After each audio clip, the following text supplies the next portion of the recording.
प्रिय दर्शकों, आप सभी का ज्योतिष सेवा में स्वागत है। धनतेरस, यहां पर आप सभी लोग प्रतीक्षारत हैं कि कब है धनतेरस, कब है दीपावली। दीपावली का तो हमारा अगला प्रोग्राम है, उसको देख लीजिएगा, अगला वीडियो बना हुआ है, उसे देखिएगा। धनतेरस जिसको हम धनत्रयोदशी भी कहते हैं, धन्वंतर जयंती भी कहते हैं, धनतेरस भी कहते हैं। जब समुद्र मंथन हुआ था तो भगवान धन्वंतरी अमृत कलश लेकर के प्रकट हुए थे।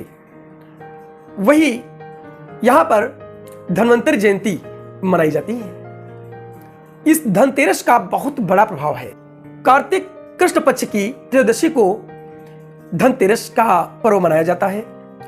यह 5 दिन का साधना का समय होता है, धनतेरस से और भैया दूज तक, जिसमें से धनतेरस, नरक चौदस और दीपावली, इन 3 को अत्यधिक महत्वपूर्ण माना गया। ये 5 ही कम नहीं है, क्योंकि साधना ये 5 दिवसीय है, 5 दिनों की साधना है। लेकिन इन 3 का सर्वाधिक महत्व क्यों? इसलिए क्योंकि ये दीप का त्योहार है, माता लक्ष्मी की पूजा का त्योहार है। वहीं पर ये 5 दिन का त्योहार माता लक्ष्मी का ही माना जाता है, मां लक्ष्मी की कृपा का माना जाता है। और इसमें ये 5 दिन कोई मामूली नहीं है, ये साधना के 5 दिन है। किसी भी व्यक्ति को जो साधक है, जो भक्ति चाहता है, जो धन चाहता है, मां लक्ष्मी की कृपा चाहता है, जो चाहता है कि हमारा भविष्य बहुत सुंदर हो, अच्छा हो, शुभ हो, हम अपने भविष्य में कुछ बड़ा कर सकें, उन्हें ये 5 दिन की साधना कभी खाली न जाने दें। क्योंकि ये 5 दिन की साधना उनके जीवन की बड़ी अनमोल साधना है। हर वर्ष ये 5 दिन की साधना को कभी भी न छोड़ें, ये जीवन पर्यंत करते रहें। इसमें धनतेरस जो पहला, यहीं से शुरुआत हो जाती है साधना की। धनतेरस को प्रातःकाल स्नान करके कहते हैं, इस दिन ब्रह्म मुहूर्त में ही स्नान करना चाहिए। धनतेरस के दिन ब्रह्म मुहूर्त में स्नान करके और दीपक, अखंड दीपक जगा देना चाहिए।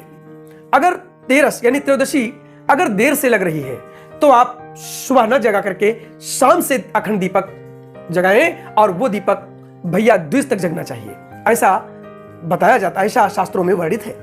इस दिन भगवान गणेश की पूजा, धनत्रयोदशी को भगवान गणेश की पूजा, भगवान शंकर जी की पूजा, कुबेर जी की पूजा, माता महालक्ष्मी की पूजा, इसके अलावा लक्ष्मी कुबेर की पूजा और स्वयं नारायण की पूजा, विष्णु सहस्त्र नाम का पाठ, ये अत्यधिक लाभदायक है। इनमें से जो आप कर सके तो शाम के समय, विशेष करके धनत्रयोदशी के दिन, बहुत से लोग प्रदोष व्रत जो रखते हैं, उन्हें भगवान शिव की विशेष पूजा करनी चाहिए, पूरा अनुष्ठान करना चाहिए, पूरा रुद्राभिषेक करना चाहिए। और वहीं जो लोग प्रदोष व्रत नहीं रहते हैं, उनको लक्ष्मी और कुबेर का पूजन इस दिन शाम को अवश्य करना चाहिए। वहीं अगर भगवान धन्वंतरी का भी पूजन इस दिन किया जाए तो सर्वश्रेष्ठ माना जाता है, क्योंकि वो स्वास्थ्य के रक्षक है, धन के दाता है और भगवान विष्णु जी के स्वरूप है। अब इस दिन इनमें से जिसकी पूजा उचित हो, आप किसी एक की पूजा अवश्य करें। धनत्रयोदशी के दिन किसी भी धातु को खरीदना अत्यधिक शुभ माना जाता है। कौन सी धातु? सोना हो, चांदी हो, तांबा हो, पीतल हो, कांसा हो, इनमें से कोई भी धातु हो। मैं आपको बता दूं, स्टील, प्लास्टिक, शीशा, नुकीली चीजें भूल करके भी इस दिन ना लें। वाहन का खरीदना शुभ होता है। अब वाहन में शीशा लगा है, उसे नहीं, वो वाहन देखा जाता है, उसका शीशा नहीं देखा जाता है। वहीं वाहन का खरीदना, किसी प्रॉपर्टी का खरीदना, घर मकान का खरीदना, ये सब अत्यधिक शुभ माना जाता है। आप इनमें से कोई भी चीज इस दिन ले सकते हैं। इससे माता लक्ष्मी की कृपा भी होती है, कुबेर जी की भी कृपा होती है और धन बढ़ने के अधिक मार्ग खुल जाते हैं। इस दिन एक विशेष चीज आपको बता रहा हूं। अगर पंचधातु की कोई चीज या अष्ट धातु की कोई चीज अगर आप खरीदें तो फिर क्या पूछना, समझिए सभी चीजें आपको मिल गई। क्योंकि जब पंचधातु या अष्ट धातु, इनसे संबंधित कोई चीज आप भले ही एक कड़ा खरीदें, भले ही एक छोटा छल्ला खरीदें, अब इनमें से कोई भी एक चीज आप खरीद लेते हैं, या चांदी का सिक्का भी बहुत लोग खरीदते हैं, वो भी शुभ माना जाता है। लेकिन उसकी अपेक्षा पंचधातु या अष्ट धातु सर्वाधिक समस्त फलों की प्राप्ति, यानी समस्त धातु उसमें समाहित है, वो अत्यधिक शुभ माना जाता है। इसे खरीद लें। इसको पहनना नहीं है, इसको पूजा करके अपनी तिजोरी में ही रखना है। लेकिन पूजा धनतेरस के दिन होगी और 3 दिन रखा रहेगा। दीपावली की शाम को जब पूजन होगा, उस दिन फिर पुनः पूजा करके, और इसे आप दीपावली की पूजा करने के बाद अपनी तिजोरी में रख लें। बहुत ही शुभ होता है। इस दिन यानी धनतेरस के दिन अपनी तिजोरी पर, अपने मुख्य गेट पर, प्रमुख स्थानों पर, अगर आपकी दुकान है तो दुकान के गेट पर स्वस्तिक अवश्य बनाइए। आप स्वस्तिक बनाने के लिए गाय के घृत में केसर युक्त चंदन या केसर युक्त रोली से आप सिंदूर बना सकते हैं, वो स्वस्तिक बना सकते हैं। इसे अवश्य धनतेरस की ही शाम को आप बनाइए। लक्ष्मी गणेश जो मिट्टी के लेकर आते हैं, इनकी जो खरीदारी करते हैं, इन्हें धनतेरस के दिन ही करना चाहिए। धनतेरस के दिन ही इन्हें खरीद करके अपने घर लाइए। मिट्टी के दिया और छोटी छोटी देरी, दीपक, ये सब जो खरीदा जाता है, आप धनतेरस के दिन खरीदें, अत्यधिक शुभ माना जाता है। इनको खरीदें इस दिन, और इनका पूजा में प्रयोग दीपावली के दिन किया जाता है, उस दिन प्रयोग करें।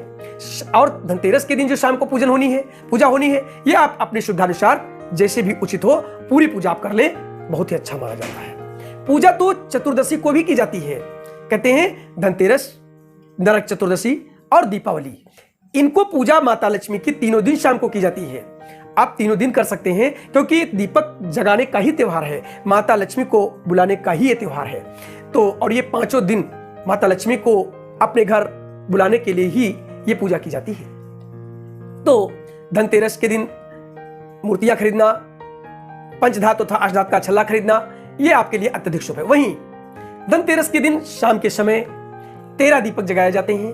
ये 13 दीपक अपने घर के उन जगहों पे रखे जाते हैं जो मुख्य स्थान होते हैं, जैसे आपके घर की तिजोरी, आपके घर के पूजा स्थान, आपका आंगन, मां तुलसा का स्थान, आपके घर में जहां पर शिक्षा की व्यवस्था हो, यानी बच्चे जहां पढ़ते हो उस रूम में, अपने शयन कक्ष में और मुख्य गेट पर। और इसके अलावा अगर तुम्हारा कोई दुकान है, तुम्हारी कोई या कोई तुम्हारा कार्यालय है, ऑफिस है, उसमें भी आप दीपक जगाएं। 13 दीपक आपको जगाने होते हैं मुख्य स्थानों पर। एक बात बहुत ध्यान रखें, जब भी दीपक रखने जाएं जगा करके, तो उसको कभी भी जमीन पर, भूमि पर ना रखें। थोड़ा सा अनाज दीपक के नीचे अवश्य डाल करके या अक्षत ही डाल करके आप उस पर दीपक रखें। इसका बहुत ध्यान रखें, क्योंकि सीधे जमीन पर कभी भी दीपक नहीं रखा जाता, पूजा कोई भी आप करें, इसका ध्यान रखें। जैसे कार्तिक महीने में बहुत से लोग माता तुलसी के नीचे दीपक जगाते हैं, वहां पर भी कभी भी दीपक को जमीन पे ना रखें, अक्षत या कुछ अनाज डाल करके उसी पर दीपक को रखें। इस दिन शाम के समय जब दीपक जग जाए, दीपक जगने के तुरंत बाद अगर आपके घर में शंख है या घंटी है, अपने पूजा स्थान पर अवश्य ही उसे बजाएं। शंख है तो शंख को बजाएं, घंटी है घंटी को भी आप जरूर बजाएं। इस दिन कम से कम 2 से 3 मिनट आप शंख ध्वनि या घंटी की आवाज को आप अवश्य बजाएं। वहीं गंगा जल जब आपको मिल जाए, तो जब प्रातः स्नान करें, प्रातः स्नान करने के बाद पीपल वृक्ष के पत्ते से, ताजे पत्ते प्रातःकाल ही उसको मंगा ले, पीपल वृक्ष के पत्ते से अपने पूरे घर में, अब पीपल वृक्ष का पत्ता अगर उपलब्ध नहीं है तो आप फूल से भी ये काम कर सकते हैं, किसी पुष्प से आप ये काम कर सकते हैं। पीपल वृक्ष का पत्ता मिल जाए, न मिले तो आम के पत्ते से भी कर सकते हैं, या पुष्प हो। पीपल का वृक्ष का पत्ता जो है ये ज्यादा अच्छा माना जाता है। तो इससे पूरे घर में आप माता लक्ष्मी का किसी भी मंत्र का जो आपको याद हो या आपको मिल जाए, किसी भी मंत्र से, एक बात ध्यान रखें, एक ही मंत्र का अनुष्ठान करें, मंत्र को बदले नहीं। माता लक्ष्मी का जिस मंत्र का अनुष्ठान आप कर रहे हैं, जिस मंत्र की पूजा जब कर रहे हैं, उसी मंत्र का हमेशा प्रयोग करें, अधिकांशतः। तो उस मंत्र को बोलते हुए पूरे घर में गंगा जल का छिड़काव प्रातः काल ही कर देना चाहिए। और ये कार्य आपको 5 दिन लगातार करना है। प्रतिदिन प्रातः काल स्नान करके, ये ध्यान रहे कपड़े आपके साफ हों। जो आप कपड़े, ये नहीं जो आपने पिछले दिन पहने थे वही कपड़े, भूल करके भी नहीं, कपड़े भी आप धुले हुए पहनेंगे।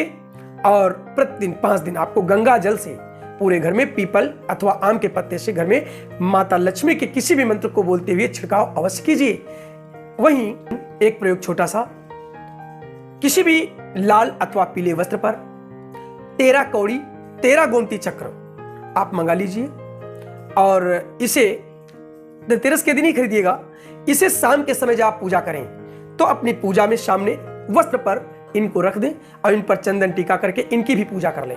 और इनकी पूजा करने के बाद इन्हें रखा रहने दें दीपावली की शाम तक।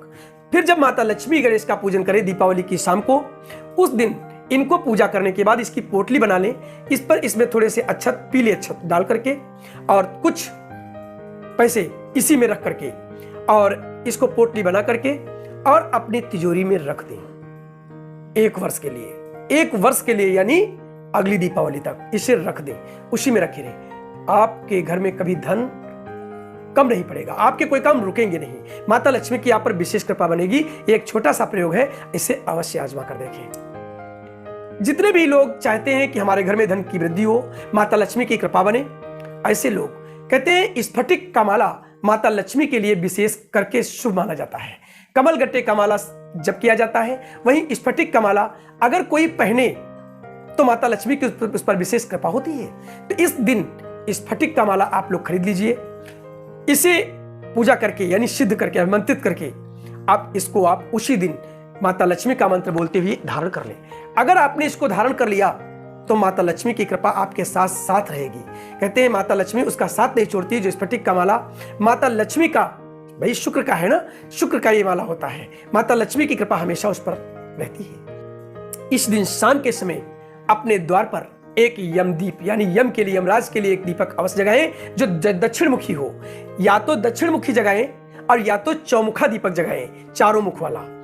जब जगाएं तो साफ उस जगह पर गोबर से लीप ले, बाहर अगर फर्श लगी है तो आप पोछा लगाएं साफ, और वहां पर चौक बना करके फिर उस दीपक को किसी अनाज की डेयरी पर रखें और बाकायदा उस जगह पर दीपक धूप दीप करें। और आटे का दीपक बना करके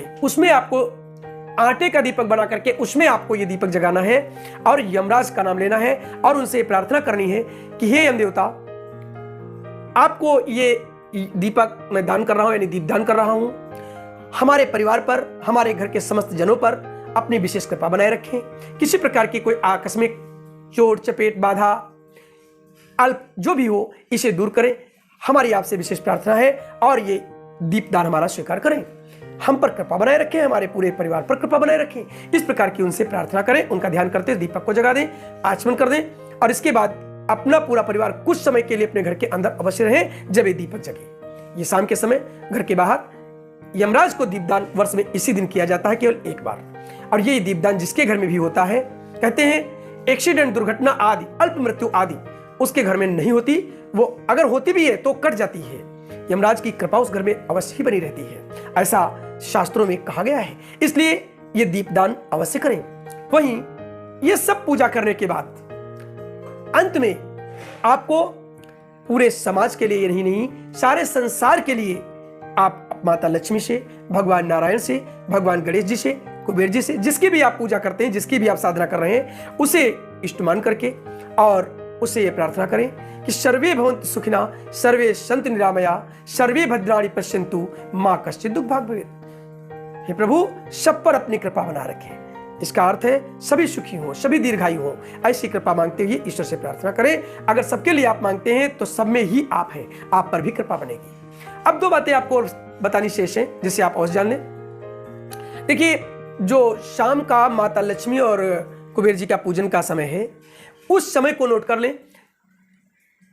उस समय को नोट कर ले, 6:21 से शाम का समय जो है 6:21 से 8:23 तक ये शाम का समय है। इसे आप नोट कर लें।